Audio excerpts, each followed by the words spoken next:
నమస్కారం ETV news కు స్వాగతం ముఖ్యాంశాలు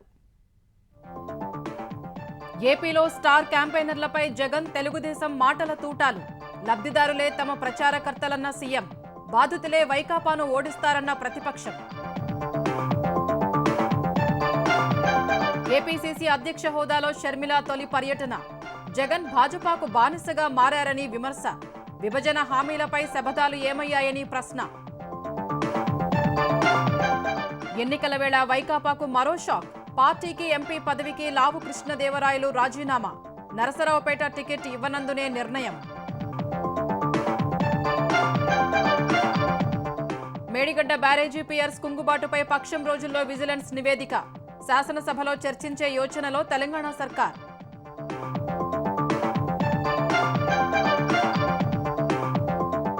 తెలంగాణలో పెట్టుబడులు పెట్టేందుకు ముందుకొచ్చిన రష్యాకు చెందిన ఏసీఈ సంస్థ డిజిటల్ ఫోరెన్సిక్స్ డేటా రికవరీ రంగాల్లో సేవలు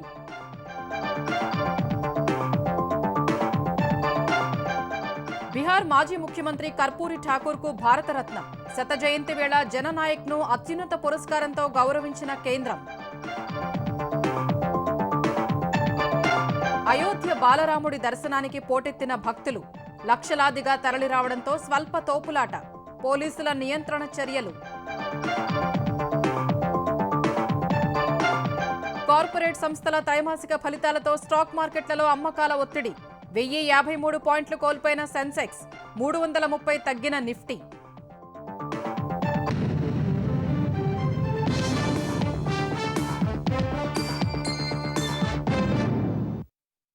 చంద్రబాబుకు పక్క రాష్ట్రాల్లోనూ పక్క పార్టీల్లోనూ స్టార్ క్యాంపెయినర్లు ఉన్నారని ముఖ్యమంత్రి జగన్ ఆరోపించారు. పథకాల లబ్ధిదారులే తనకు స్టార్ క్యాంపెయినర్లని చెప్పారు.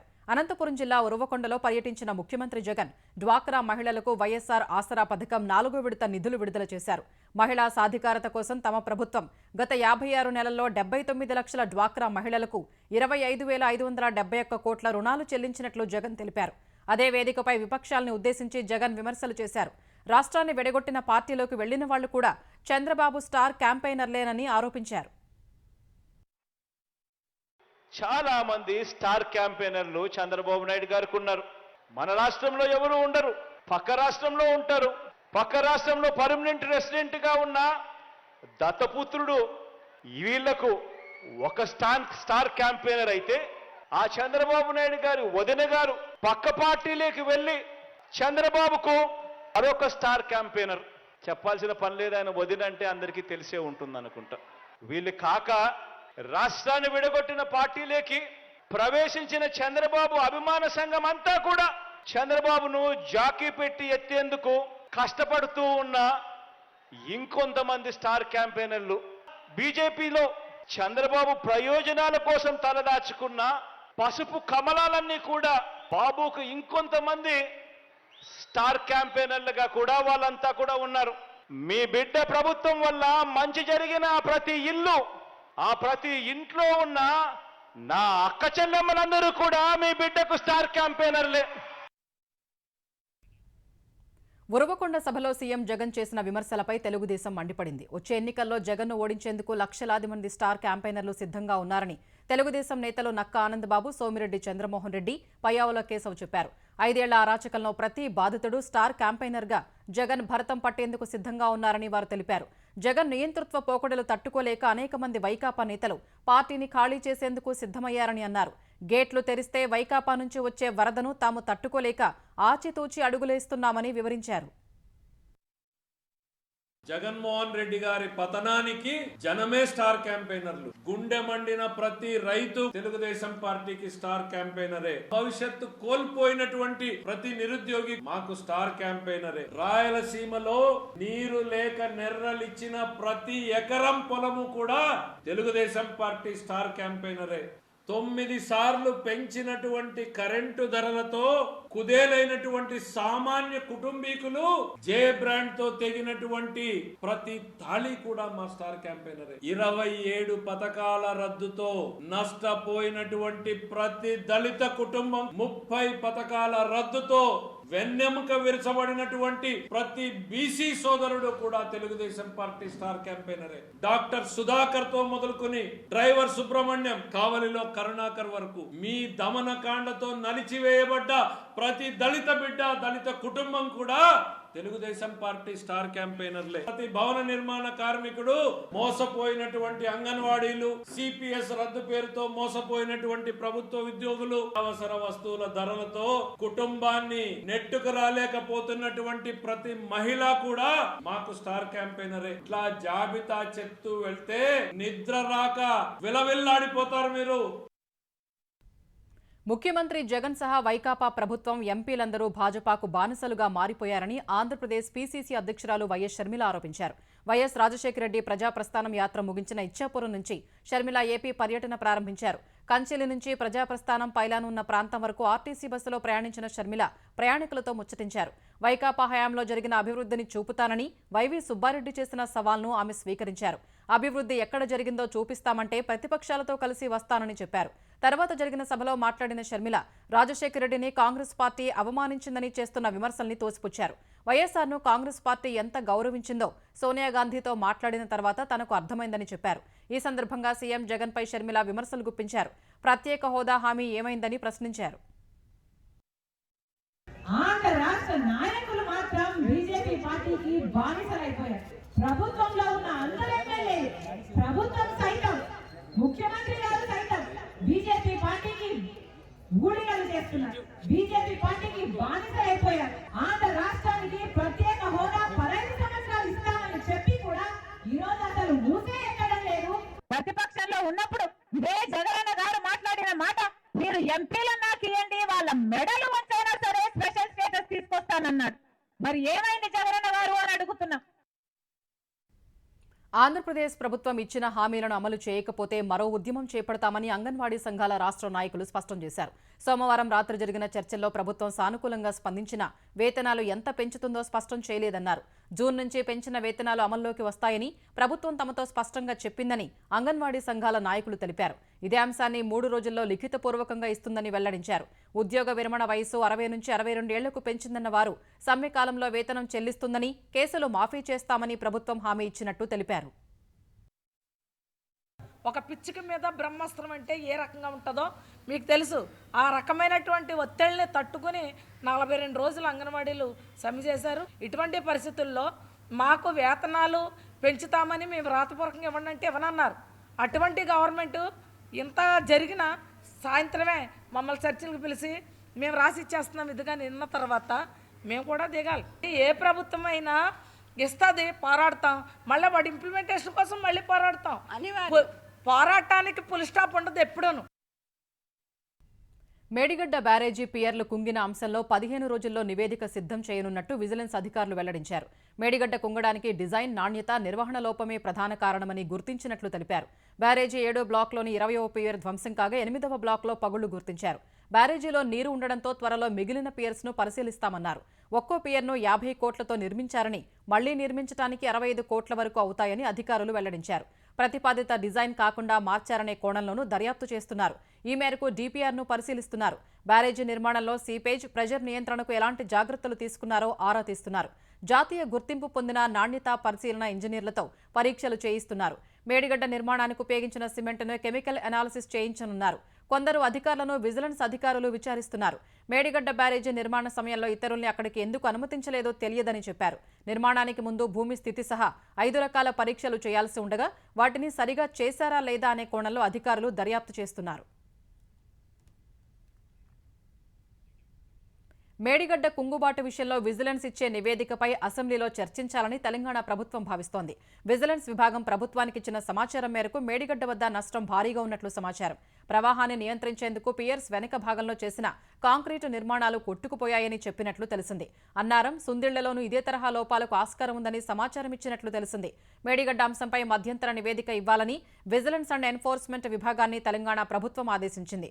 నివేదికపై బడ్జెట్ సమావేశాల్లో చర్చించాలని భావిస్తోంది. అటు కృష్ణానది యాజమాన్య బోర్డుకు శ్రీశైలం, నాగార్జున సాగర్ ప్రాజెక్టులు, కాంపోనెంట్లను అప్పగించే ఆస్కారం లేదని తెలంగాణ ప్రభుత్వం చెబుతోంది.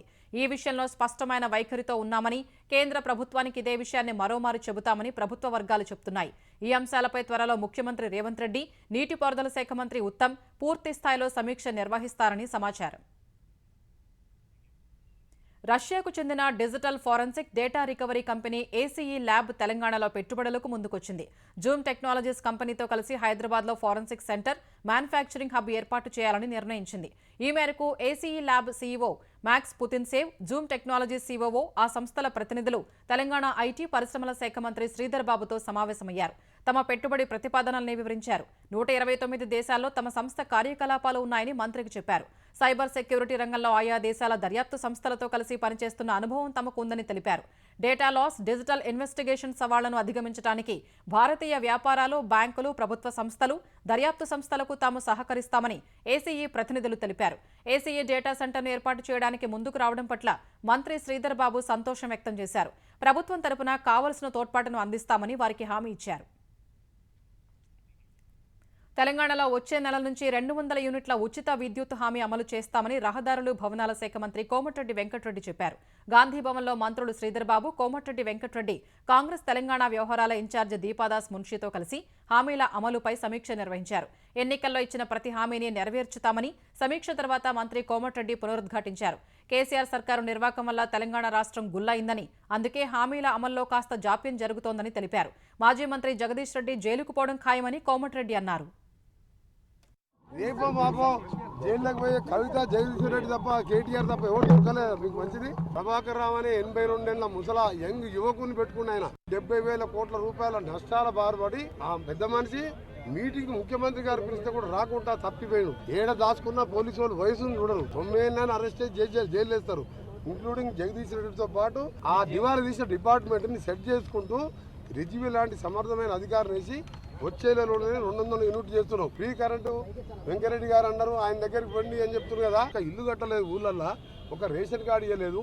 ఏ ముఖం పెట్టుకొని కాంగ్రెస్ ప్రశ్నిస్తున్నారు? ఇలాంటి పార్టీకి ఎక్కడ కూడా పార్లమెంట్ ఎన్నికల్లో డిపాజిట్ రాకుండా బుద్ధి చెప్పండి. ప్రభుత్వ భూములను ఆక్రమించే వారిపై కఠిన చర్యలు తీసుకోవాలని తెలంగాణ వ్యవసాయ శాఖ మంత్రి తుమ్మల నాగేశ్వరరావు అధికారులను ఆదేశించారు. ఖమ్మం నగరపాలక సంస్థ కార్యాలయంలో అన్ని శాఖల అధికారులతో పనుల పురోగతిపై మంత్రి సమీక్షించారు. పెండింగ్ పనులు వెంటనే పూర్తి చేయాలని సూచించారు.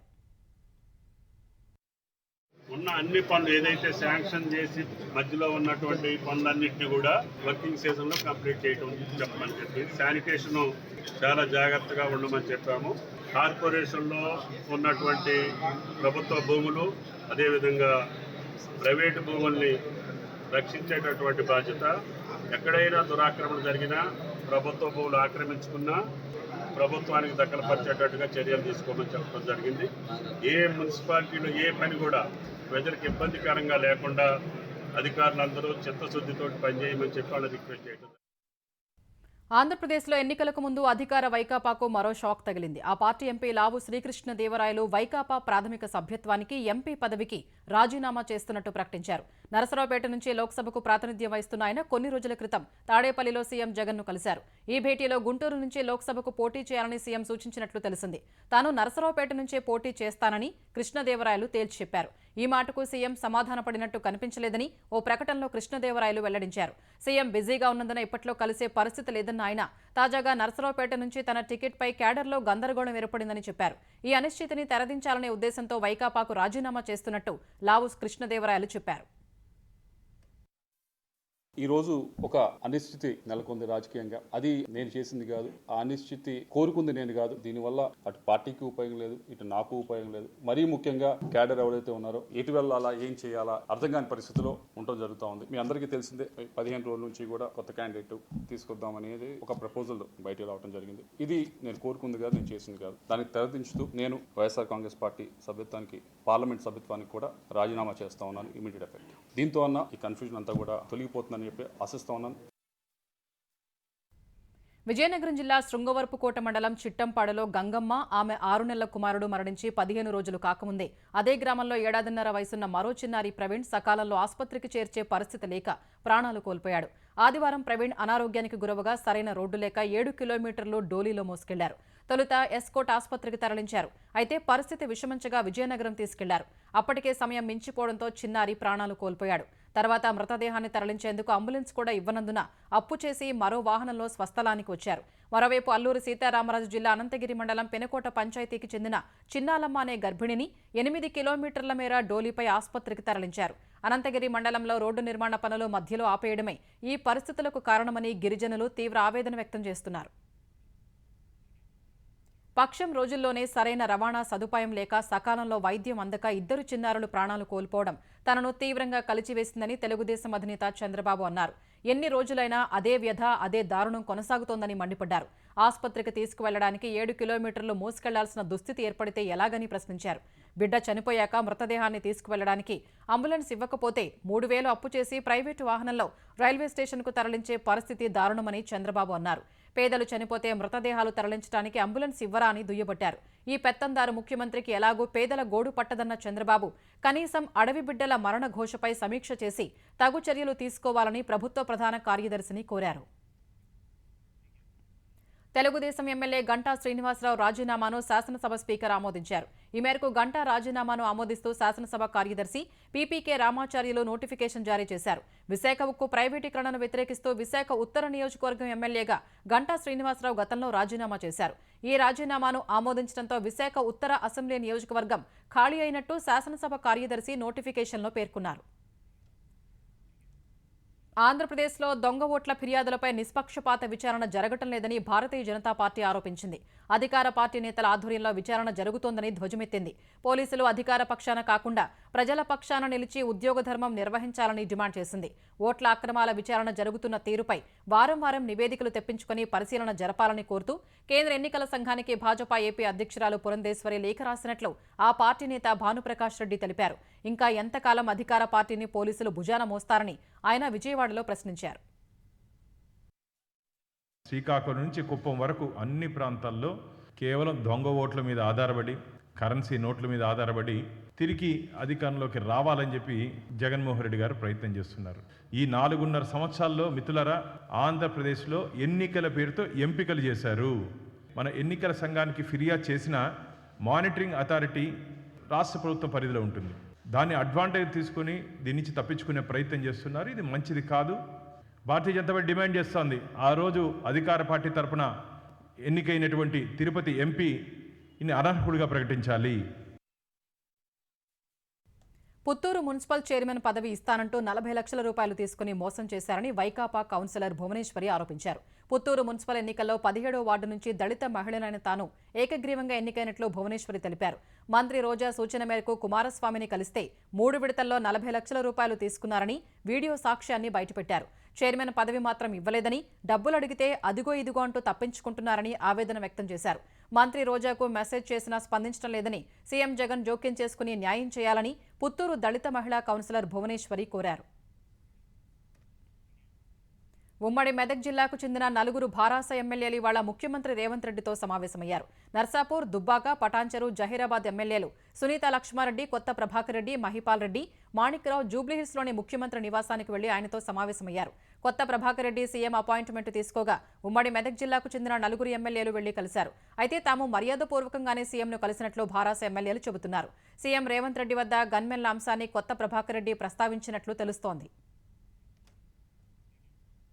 అధిష్టానం అవకాశమిస్తే భారత రాష్ట్ర సమితి తరపున తన కుమారుడు అమిత్ రెడ్డి భువనగిరి లేదా నల్గొండ నుంచి లోక్సభకు పోటీ చేస్తారని తెలంగాణ శాసనమండలి చైర్మన్ గుత్తా సుఖేందర్ రెడ్డి మరోమారు తెలిపారు.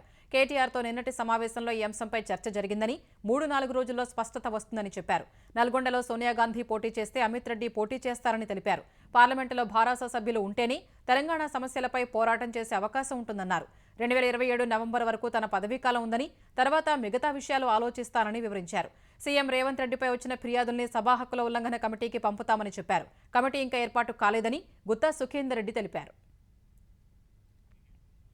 సదాశివపేట, ఆందోళ్ జోగిపేట, జవహర్ నగర్, జనగాం, ఆలేరు మున్సిపల్ కార్పొరేషన్ చైర్మన్లపై ప్రవేశపెట్టిన అవిశ్వాస తీర్మానాలపై తెలంగాణ ప్రభుత్వానికి హైకోర్టు నోటీసులు జారీ చేసింది. సదాశివపేట, జనగాం, జవహర్ నగర్ చైర్పర్సన్లు, ఆలేరు, ఆందోళ్ జోగిపేట చైర్మన్లు దాఖలు చేసిన ఈ పిటిషన్లపై ప్రధాన న్యాయమూర్తి జస్టిస్ అలోక్ రాథై, జస్టిస్ అనిల్ కుమార్లతో కూడిన ధర్మాసనం విచారణ చేపట్టింది. ఈ విచారణలో తెలంగాణ మున్సిపల్ చట్టం 2019 సెక్షన్ 37లో అవిశ్వాస తీర్మానం ఆమోదించడంపై విధానం లేదని పిటిషనర్లు వివరించారు.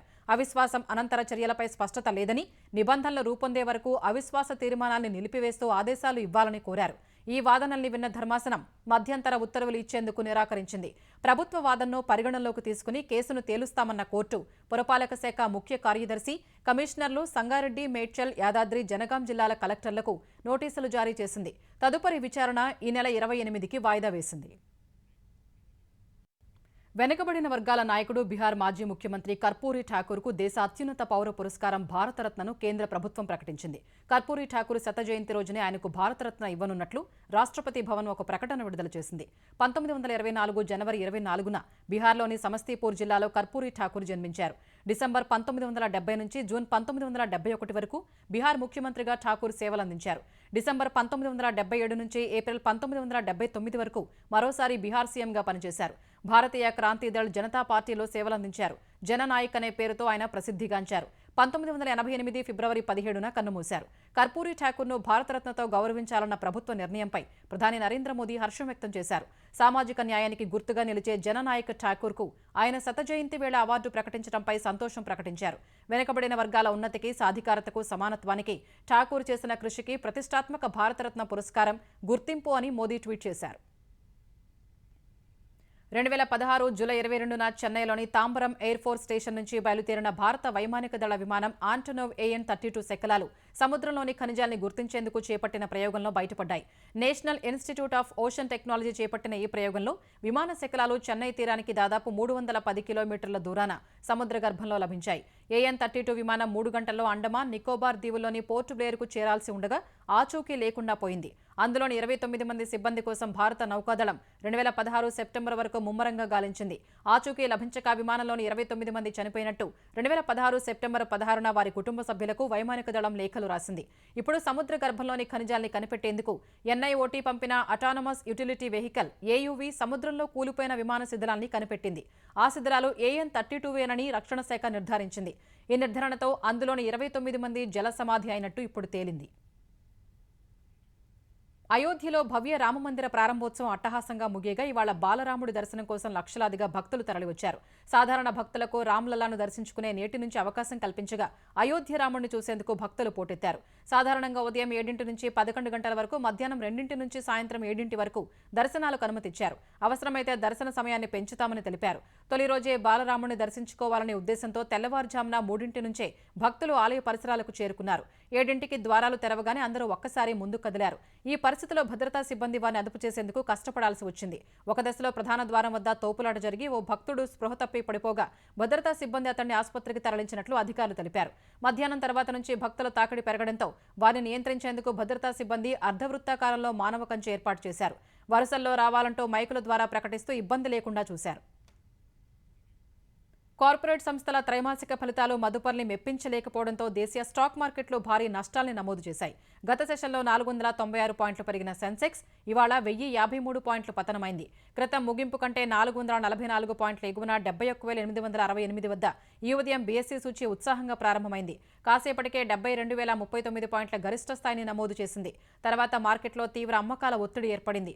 ఏ దశలోనూ కోలుకొని సెన్సెక్స్ 70,234 పాయింట్ల కనిష్ట స్థాయికి పడిపోయింది. చివరకు 70,370 వద్ద స్థిరపడింది. జాతీయ స్టాక్ ఎక్స్చేంజ్ సూచీ నిఫ్టీ 330 పాయింట్లు నష్టపోయి 21,242 వద్ద ముగిసింది.